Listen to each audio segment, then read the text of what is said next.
सही है।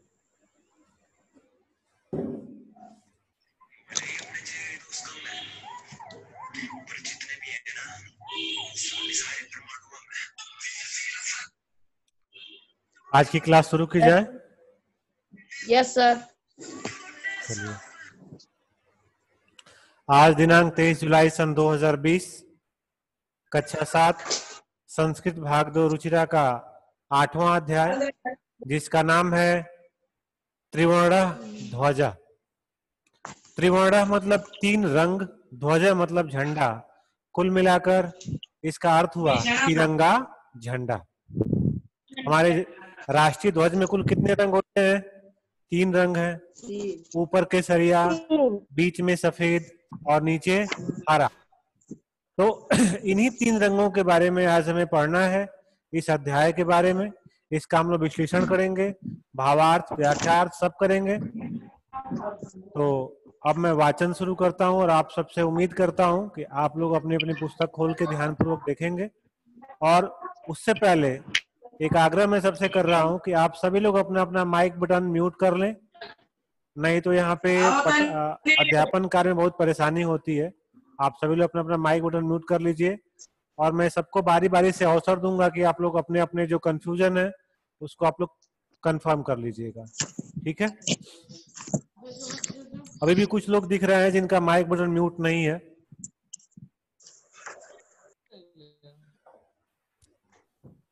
शुरू करते हैं आज का अध्याय 8वां, जिसका नाम है त्रिवर्ण ध्वज। त्रिवर्ण ध्वज, तिरंगा झंडा।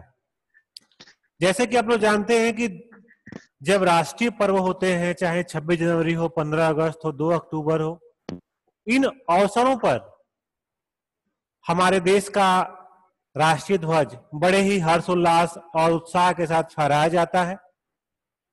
तो ऐसे ही एक अवसर पर इस अध्याय में बताया गया है स्वतंत्रता दिवस का वह अवसर, जब कुछ बच्चे साथ जा रहे हैं, वो आपस में बात कर रहे हैं। उन्हीं के बातचीत, उन्हीं के वार्तालाप का एक संक्षिप्त रूप यहाँ पर प्रस्तुत किया गया है, जो कि संस्कृत में है। तो मैं आप सबको समझाने का प्रयास करूंगा और आप लोगों को जो भी समझ में ना आए, जब मैं आप लोगों से पूछने को कहूंगा तो आप लोग पूछिएगा। मैं इस अध्याय को शुरू करता हूं। केचन बालकाः, केचना मतलब होता है कुछ, बालकाः मतलब बालक, कुछ बालक, काश्चना बालिकाश्च, काश्चना मतलब कुछ, बालिकाश्च मतलब बालिकाएं, मतलब कुछ बालक और कुछ बालिकाएं।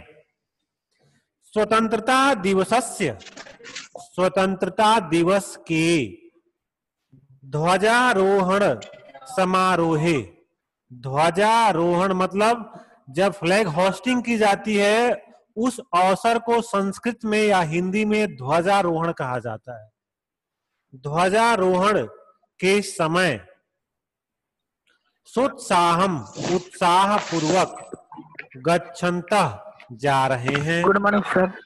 परस्परम संलपंती, परस्परम मतलब एक दूसरे से, संलपंती मतलब बातचीत कर रहे हैं। फिर से सुनिए पूरे लाइन का अर्थ।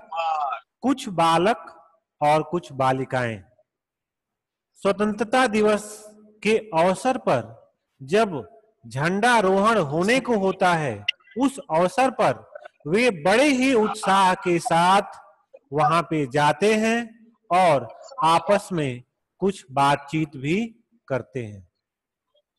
फिर से एक बार सुन लीजिए। कुछ बालक और कुछ बालिकाएं स्वतंत्रता दिवस के अवसर पर राष्ट्रीय ध्वज को फहराने के समारोह में जाते हैं और वो आपस में कुछ बात करते हैं। अगला देखिए, देवेशा, एक बच्चे का नाम है, ये एक बालक का नाम है। आप लोग सुधरने वाले नहीं है ना? आप लोगों से बार बार मैं कह रहा हूं कि आप लोग अपना बटन म्यूट कर लीजिए, लेकिन आप लोगों को सुनाई देता नहीं है। चलिए मैं ही म्यूट कर दे रहा हूं सबको। देवेशा, देवेश नाम का एक लड़का है, क्या कहता है? अद्य, अद्य स्वतंत्रता दिवस। अद्य मतलब आज, देवेश कहता है कि आज स्वतंत्रता दिवस है। अस्माकम हमारे, विद्यालयस्य विद्यालय के, प्राचार्य प्रधानाचार्य ध्वजारोहणम करिष्यन्ति झंडा फहराएंगे। देवेश क्या कहता है? आज स्वतंत्रता दिवस है और आज हमारे विद्यालय के प्रधानाचार्य महोदय झंडा फहराएंगे। छात्रश्च छात्र, सांस्कृतिक कार्यक्रमान प्रस्तोष्यन्ति, और जो छात्र हैं वो क्या करेंगे? सांस्कृतिक कार्यक्रम की प्रस्तुति करेंगे। अंते, अंत में, च मोदकानि मिलिष्यन्ति, मोदकानि मतलब होता है लड्डू, मिलिष्यन्ति मतलब होता है प्राप्त करना। और जब कार्यक्रम समाप्त हो जाएगा तब अंत में लड्डू मिलेंगे। फिर से सुनिए देवेश क्या कह रहा है?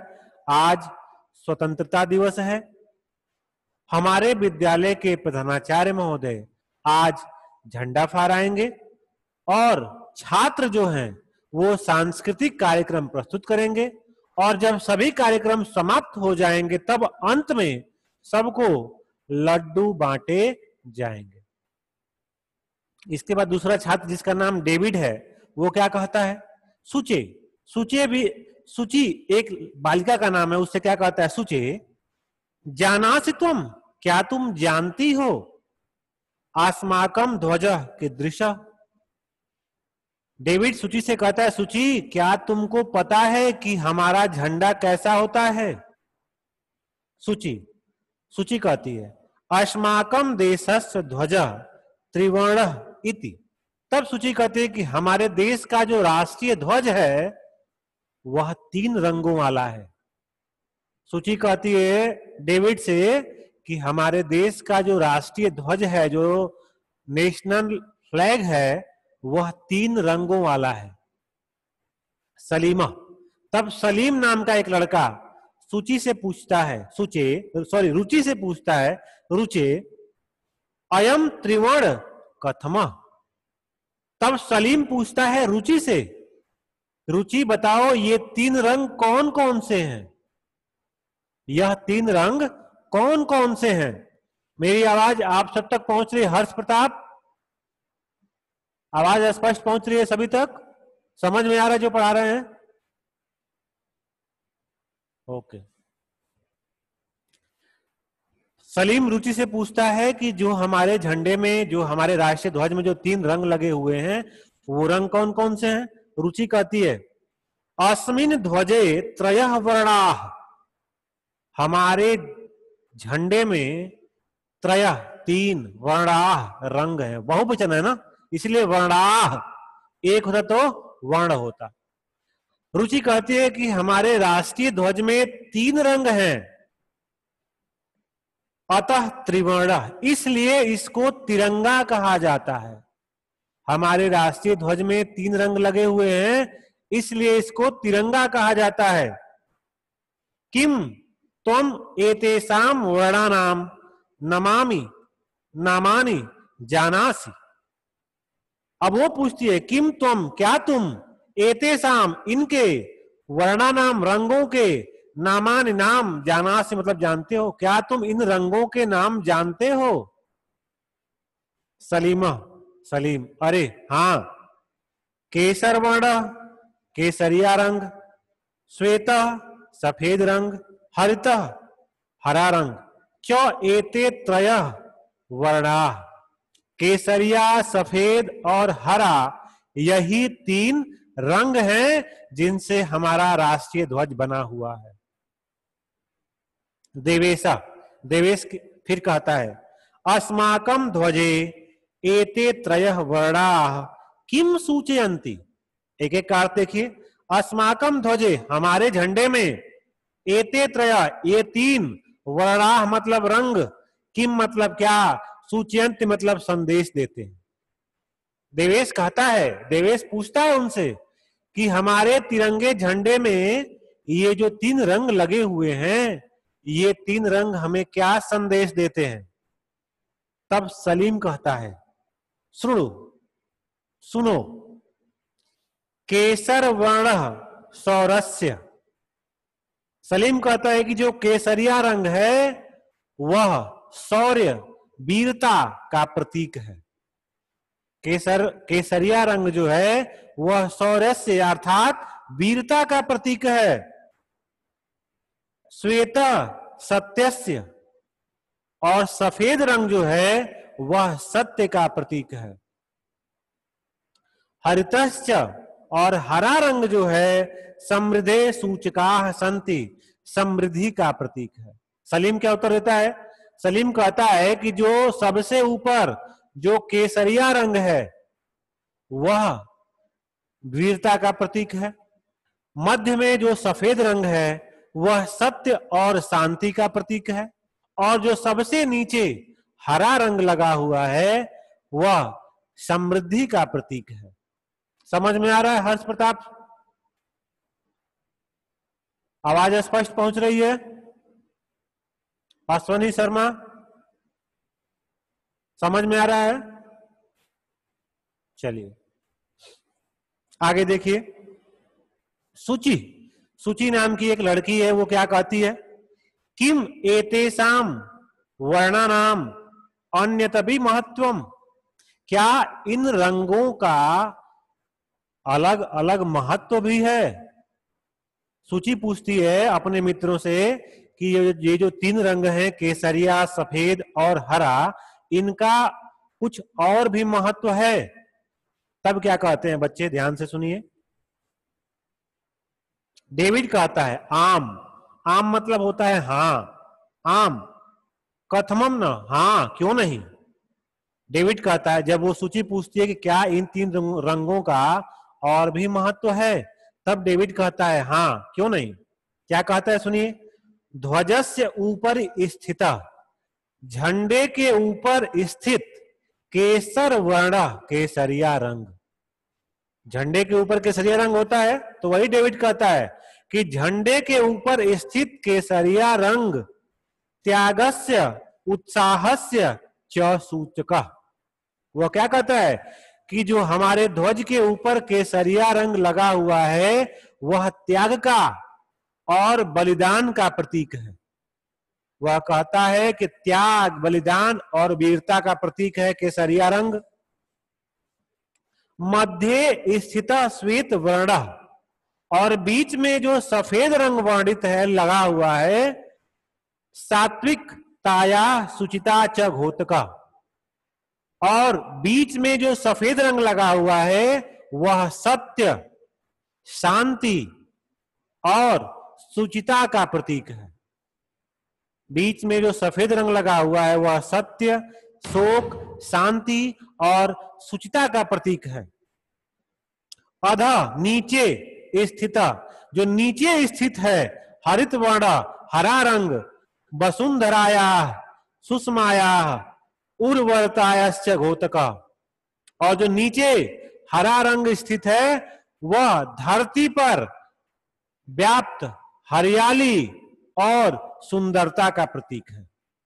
क्या कहता है कि जो नीचे हरा रंग मौजूद है वह धरती पर व्याप्त हरियाली, उपज और सुंदरता का प्रतीक है। तेजिंदर कहता है, क्या कहता है? सूची से पूछता है ध्वजस्य मध्ये एकम नील वर्णम चक्र वर्तते। वह कहता है ध्वजा मतलब झंडे के बीच में एक नीले रंग का चक्र होता है। वह पूछता है कि ध्वजा मतलब झंडे के बीच में एक नीले रंग का चक्र है, उसका क्या महत्व है? तब सूची कहती है हाँ हाँ लगा होता है। वह कहते कि हाँ हाँ झंडे में चक्र भी लगा होता है। इदम अशोक चक्रम कथ्यते, और इस चक्र को अशोक चक्र कहा जाता है। क्या कहा जाता है? अशोक चक्र कहा जाता है। एतद प्रगते, यह प्रगति का, एतद प्रगते यह प्रगति का, न्यायस्य न्याय का, च प्रवर्तकम यह प्रगति और न्याय का सूचक है। सारनाथे अशोक स्तंभ अस्तित्व, वाराणसी के सारनाथ में अशोक स्तंभ लगाया गया है। तस्मात् एव एतत् ग्रहीतम, ग्रहीतम मतलब लेना होता है, प्राप्त करना, और उसी सारनाथ के अशोक स्तंभ से यह चिन्ह लिया गया है। सूची क्या कहती है? हाँ हाँ, इसको अशोक चक्र कहते हैं। यह न्याय और प्रगति का प्रतीक है और यह वाराणसी के सारनाथ स्थित अशोक चक्र से लिया गया है। प्रणव, प्रणव, प्रणव क्या कहता है? अस्मिन चक्रे चतुर्विंशति 24, अस्मिन चक्र, इस चक्र में, चतुर्विंशतः 24, अराह मतलब तीलियां, संति मतलब होती हैं। इस चक्र में कुल 24 तीलियां होती हैं। मेरी मेरी नाम की एक छात्रा क्या कहती है? भारतस्य संविधान सभायाम, भारत की संविधान सभा ने 22 जुलाई 1947 तमे वर्षे समग्रतया अस्य ध्वजस्य स्वीकरणम जातम। क्या कहती है मैरी? कि भारत की संविधान सभा ने 22 जुलाई 1947 को सबकी सहमति से इस ध्वज को राष्ट्रीय ध्वज के रूप में स्वीकार किया। तेजिंद्र, तेजिंद्र कहता है अस्माकं त्रिवर्ण ध्वज स्वाधीनतया राष्ट्र गौरवस्य च प्रतीक। तब तेजिंद्र कहता है कि जो हमारा झंडा है, हमारा जो तिरंगा झंडा है, वह हमारी आजादी और राष्ट्र के गौरव का प्रतीक है। तेजिंद्र क्या कहता है? कि जो हमारा तिरंगा झंडा है वह हमारी आजादी, स्वतंत्रता और राष्ट्र के गौरव का प्रतीक है। अतः एव स्वतंत्रता दिवसे गणतंत्र दिवसे च अस्य ध्वजस्य उत्तोलनम समारोह पूर्वकम भवति। क्या कहता है? कि इसलिए स्वतंत्रता दिवस, गणतंत्र दिवस या अन्य राष्ट्रीय समारोहों के अवसर पर इस झंडे को बहुत ही शान पूर्वक, उत्साह पूर्वक फहराया जाता है। जयतु त्रिवर्ण ध्वज, तिरंगे झंडे की जय हो। जयतु भारतम, भारत माता की जय हो। चलिए अब मैं सब आप सबको अनम्यूट कर रहा हूं और आपको जो पूछना है बारी बारी से आप लोग पूछ सकते हैं। चलिए, किसी को कुछ पूछना है?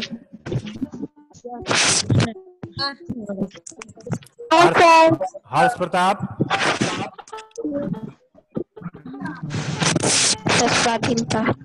हर्ष प्रताप,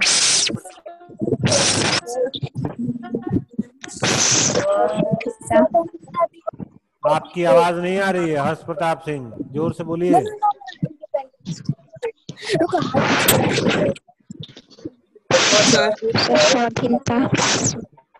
बेटा जिसको पूछना है तेज बोलो ना, आवाज साफ नहीं आ रही है यहाँ तक। सर दूसरे पेज का पहला ग्राफ। दूसरे पेज का पहला पैराग्राफ। सर अस्माकम। और कौन सा?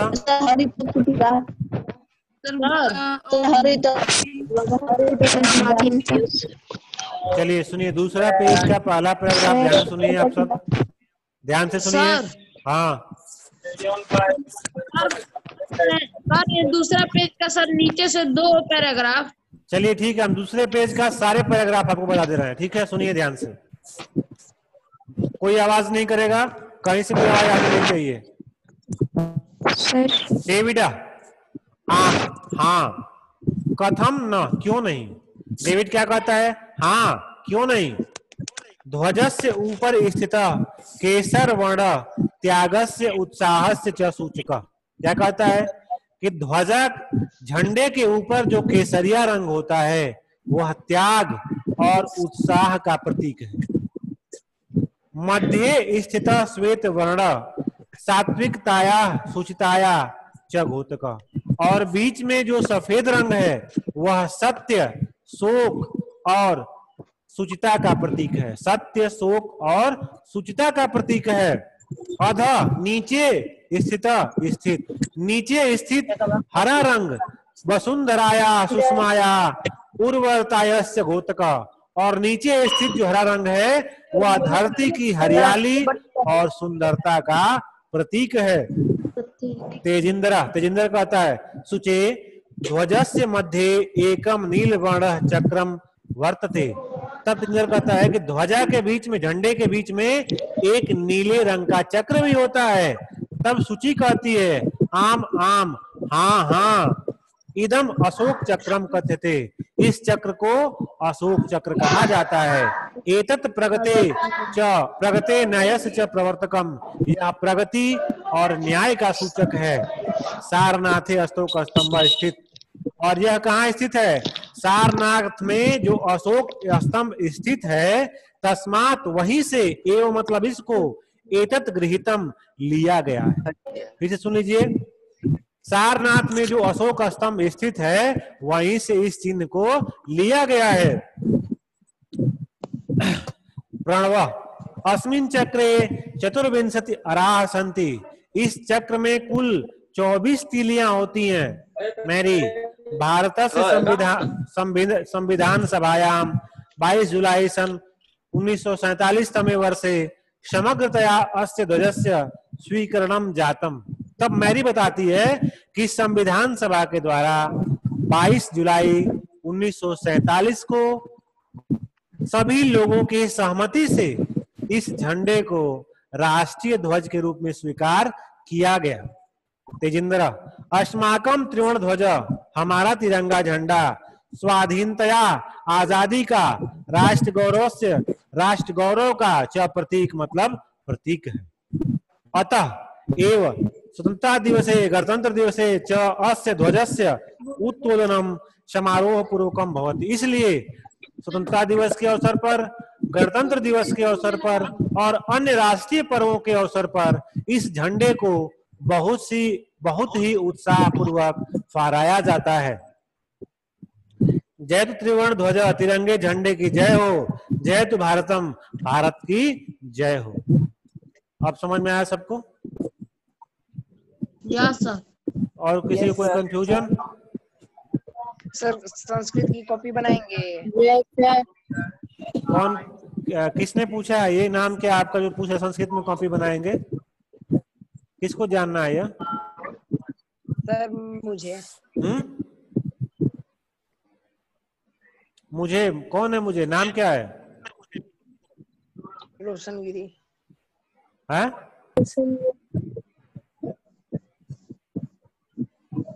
इतने दिन से पढ़ाई हो रही है, आपको नहीं पता है कॉपी बनाना है कि नहीं बनाना है? कॉपी बनाना है। नोट्स भेजा जाता है, किस लिए भेजा जाता है? आपको देखने के लिए। अगर कॉपी नहीं बनाना, नहीं पढ़ना, तो फिर ग्रुप में क्यों जुड़े हो? सर क्या? सर आपकी आवाज क्लियर नहीं आ रही है। और किसी को कुछ पूछना है? और किसी कोई शंका? No sir. No sir. No sir. No sir. Harsh Pratap Singh? No sir. चलिए, इसका जो एक्सरसाइज है अभी थोड़ी देर में हम आप लोगों को ग्रुप के माध्यम से भेज देंगे और आप लोग उसको फिर कॉपी पे नोट कर लीजिएगा। और मैं शब्दार्थ नहीं भेजता हूं क्योंकि वो आपके पुस्तक में पहले से लिखा होता है, तो उसको भी आप लोग हर चैप्टर में लिखिएगा शब्दार्थ। ठीक है? Yes sir. शब्दार्थ लिखना है, शब्दार्थ के बाद अन्य एक्सरसाइज करनी है। Yes sir. Okay sir. और आप लोग जितने चैप्टर अब तक पढ़ाए गए हैं, फर्स्ट से लेकर और 8 तक, सबकी तैयारी रखिए। किसी दिन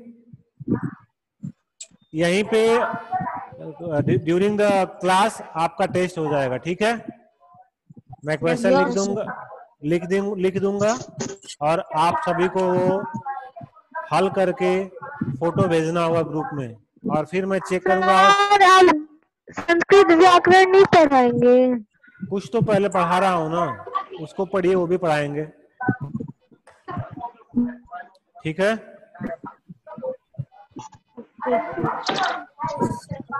और कोई समस्या किसी को? संस्कृत व्याकरण नहीं पढ़ाएंगे? सर संस्कृत व्याकरण कब पढ़ेंगे? 10 चैप्टर समाप्त होने के बाद।